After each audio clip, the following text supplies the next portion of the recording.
Au moment où Éric m'a invité, il ignorait que j'avais déjà intégré des poèmes de Nelligan, mon roman, qui s'en vient après plus de 30 ans d'écriture. En tout cas, je passe en dernier. J'espère que je ne vais pas garder votre attention. Donc, je vais procéder avec des résumés de certains passages suivis de poèmes de Nelligan. Vous avez ça en primeur. 1979, Montréal, district Red Light.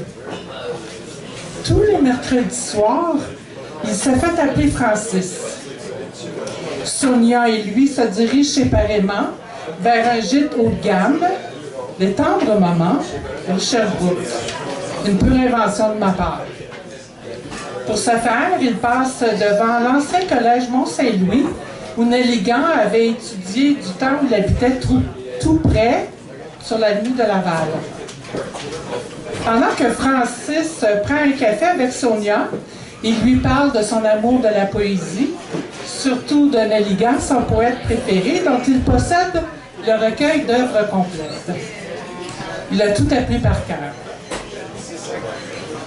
Heureux de se trouver ensuite dans une chambre portant le nom de son idole littéraire, Francis récite par cœur à Sonia « Rêves en clos ».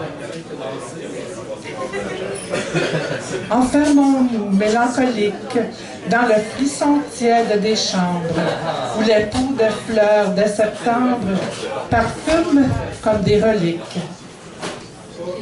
Tes cheveux rappellent les ambres du chef des vierges catholiques, au vieux tableau des basiliques, sur les ors charnels de tes membres. Ton clair rire d'émail éclate sur le vif écrin écarlate, où s'incrusta l'ennui de vivre. Ah, puisses-tu vers l'espoir calme faire surgir comme une palme mon cœur cristallisé de givre. Sonia tombe sous le charme. C'est la première fois qu'un homme lui déclame de la poésie. Francis rompt la magie en verrouillant la porte. Plus tard, il survient un accident et Francis se sauve. Alors qu'il repasse devant le Mont-Saint-Louis et son long muret surmonté d'une clôture en fer forgé, Nelligan vient le narguer en lui récitant son réputé vaisseau d'or que vous a récité Hugues. Francis, qui a juste envie de se boucher les oreilles, s'éloigne au plus vite et sans y penser, emprunte l'avenue Laval. Il marche devant le 3490 où réside un cinéaste chez qui il a mangé dernièrement. Quel plaisir ils avaient eu. Francis s'évertue à retrouver son calme, mais le vent s'élève et se faufile entre le feuillage et les arbustes. Nelligan lui souffle à l'oreille le vent triste de l'automne. Avec le cri qui sort d'une gorge d'enfant, le vent de par les bois, funèbre et triomphant, le vent va, le vent court dans l'écorce qu'il fend, mêlant son bruit lointain au bruit d'un olifant. Puis, voici qu'il s'apaise, endormant ses furies, comme autant au jouant dans les nuits attendries, son violon berçait nos roses rêveries.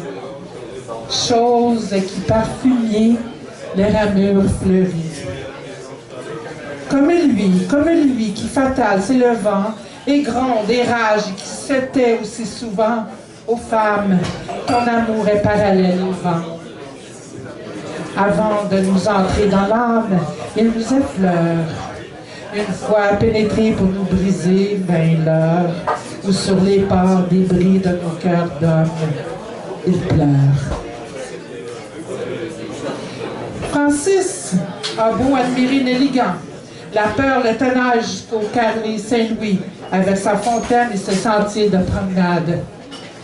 Devant le 112 de Laval, il remarque avec effroi la plaque commémorative de Nelligan qui y avait habité. Encore lui!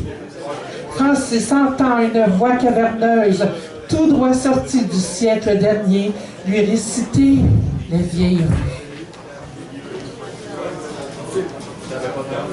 Que vous disent les vieilles rues, des vieilles cités, parmi les poussières accrues de leur vétusté, rêvant de choses disparues? Que vous disent les vieilles rues? Alors que vous y marchez tard pour leur rendre hommage, de plus d'une âme de vieillard nous sommes l'image, disent-elles dans le brouillard, alors que vous y marchez tard. Comme d'anciens passants nocturnes qui longent nos murs, en ceux ayant les noires urnes de leurs ans impurs, s'en vont les remords taciturnes, comme d'anciens passants nocturnes. Voilà ce que dans les cités, maintes vieilles rues disent parmi les vétustés des choses accrues, parmi vos gloires disparues, aux mornes et mortes cités.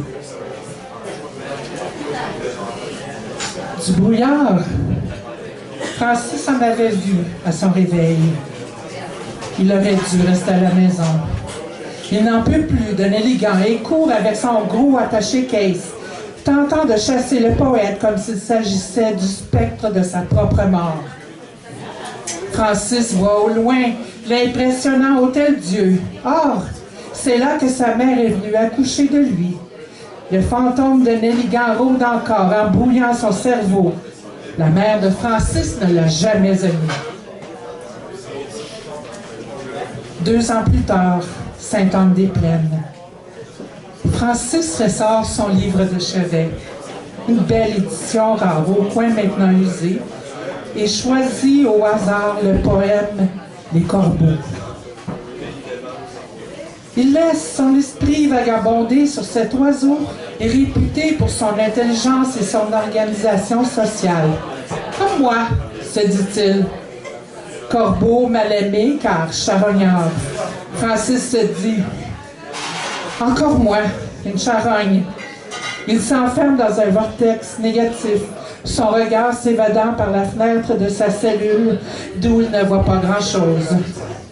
Un croassement le ramène à Van Gogh et sa dernière toile.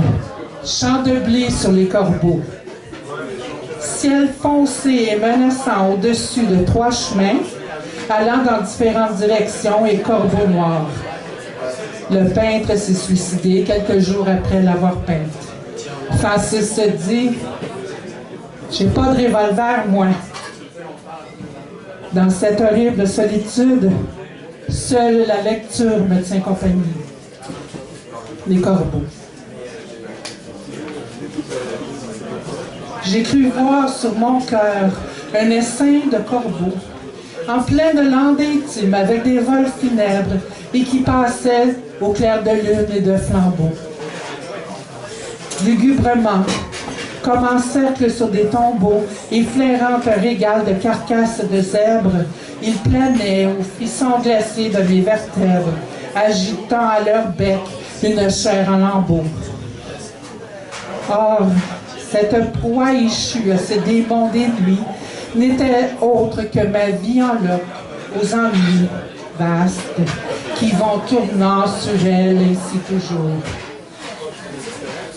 Déchirant à large coups de bec, sans quartier, mon âme, une charogne éparse au champ des jours, que ces vieux corbeaux dévoreront en entier. Francis vient à peine de terminer sa lecture qu'un gardien vient le chercher pour le conduire chez l'aumônier, ayant quelque chose à lui remettre, et qu'il accepte. Un colis contenant les lettres de sa mère et qu'il n'avait jamais ouvertes. Merci. Merci, Eric.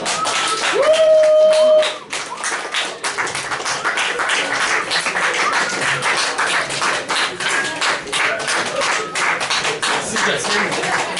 C'est bien l'idée de mettre des personnages avec ça. On se retrouvait dans les lieux où on... Oui. Les lieux où ce cher navigant a vécu. Merci beaucoup. On l'applaudit. Jocelyne Langlois. Merci.